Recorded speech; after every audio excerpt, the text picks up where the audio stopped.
vet inte hur många gånger det har varit robotar med i en klassisk föreställning, särskilt inte på Kungliga Operan här i Stockholm. Och vad bättre sätt att visa på just det som jag sa med att vetenskapen och musiken faktiskt hänger ihop.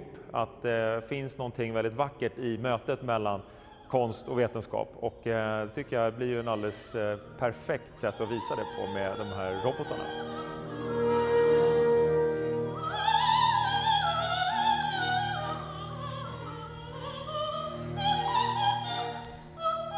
Anders Walls stiftelse grundades 1981 i samband med Anders Walls 50-årsdag. Stiftelsens syfte var då och är nu fortfarande att främja och uppmuntra insatser gjorda i en anda av entreprenörskap och kreativt tänkande. Och särskilt då att uppmuntra unga människor som har varit framstående inom forskning, inom entreprenörskap, inom internationella studier, men också inom konst och kultur. Och det är de musikstipendiaterna framförallt som vi ser i den här föreställningen på Kungliga Operan. Jag älskar robotar, så att för mig var det helt självklart att vi måste ju ha med robotar. Ju fler desto bättre. Och sen är det ju någonting som kittlar att se sådana här varelser röra sig, interagera, samspelet mellan människa och maskin är ju väldigt, väldigt häftigt. Och det finns någonting, det är ju som renässansmänniskorna tycker det är häftigt med när tekniken möter konsten där. Och det görs väldigt bra via robotiken. Fredrik Löfgren, han är ju en av våra stipendiater, våra forskarstipendiater. Han är en briljant person helt enkelt. Han är oerhört duktig inom robotik och med sina robotar. Han är också väldigt rolig och förstår just hur man ska få robotar att bli fascinerande, interagera med människor och att vara ett kul inslag i någonting som är väldigt oväntat. Här i föreställningen kommer vi använda 2 stycken Jumi-robotar. Det är de här 2-armade ABB-robotarna som jobbar nära människor, kollaborativt. Sen har vi med en enarmad Jumi också. Jag kallar den en halv Jumi, så vi har 2,5 Jumi med här.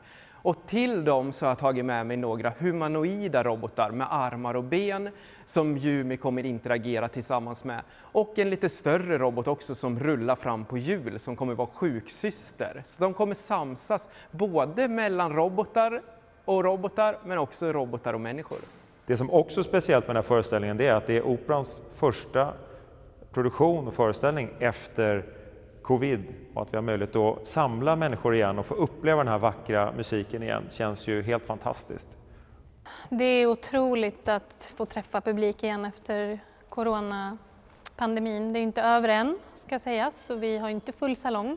Men bara att få möta publik efter det här långa uppehållet så känns helt magiskt. Det är först nu man egentligen har insett till fullo vad det innebär att spela utan publik. Att det blir aldrig samma nerv och får inget möte och ingen kontakt egentligen. Så att man har ju bara sjungit ut i tomma salonger och till en kamera än så länge. Så att det är helt fantastiskt. Man blir gråtfärdig bara av tanken. Lyckotårar.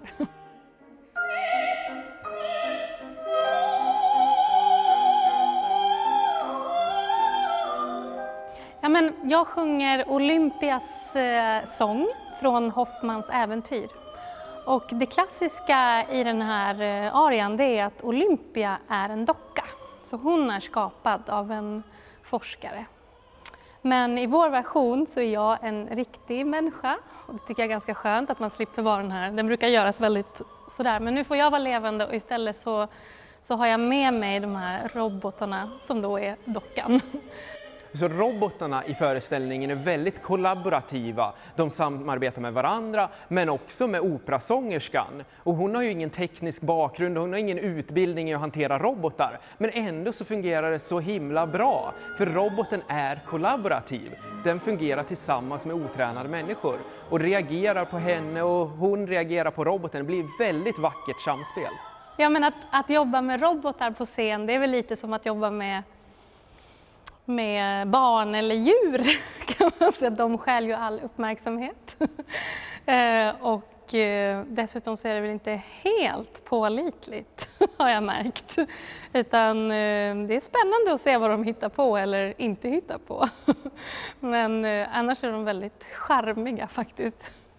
Det är väldigt många saker som har varit utmanande i projektet. Dels att samarbeta med konstnärerna. De säger till exempel att nu ska vi ha någonting som är associativt till vatten. Gör någonting som påminner om vatten. Jag bara, men hur ska jag, är det här vattenrörelse eller är det där vattenrörelse?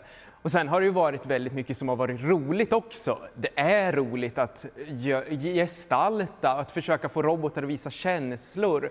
Det är roligt att försöka få dem att samarbeta, göra kretskort för att de ska kunna prata med varandra. Så det har varit väldigt mycket sådana saker som kanske inte syns i föreställningen, men som mitt ingenjörshjärta går igång på. Det som är lite speciellt med den här föreställningen och som gör den unik, det är att vi har lyckats samla några av de allra främsta sångarna, sångerskorna, musikerna här på Kungliga Operan. Och de allra flesta är våra stipendiater, vilket känns kul för oss i Anders Walls stiftelse såklart. Men den är också speciell den här föreställningen därför att i skärningspunkten mellan musik, vetenskap, entreprenörskap från olika delar av världen så uppstår det någonting väldigt speciellt, någonting unikt. Det är ju en alldeles perfekt sätt att visa det på med de här robotarna.